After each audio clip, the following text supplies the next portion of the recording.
In the spring of 1936, the eyes of the world were about to become focused on Berlin, Germany, and that country's new chancellor, Adolf Hitler.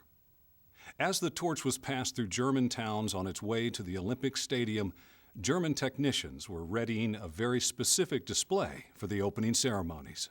3 weeks after the games began, American agents working for the U.S. State Department received a strange photograph via an Italian journalist who had been covering the games.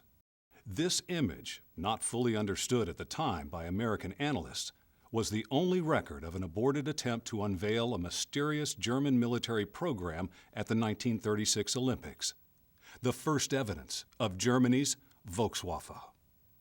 Our family was moved to Wolfsburg, and my father found himself assigned to a small wing of the German Air Ministry. One night I heard him talking with my mother.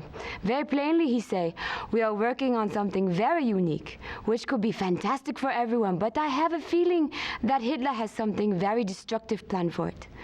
It wasn't until years later, when I read his journals after his death, that I realized he was talking about the secret Volkswaffe. While the Nazi regime tried to paint a civilian image of their vehicle program, the secret was soon out with Allied military units, fleetingly visible in the skies over Russia and Europe. We first saw it, we didn't know what they were. You know, they could have been tractors or Model Ts.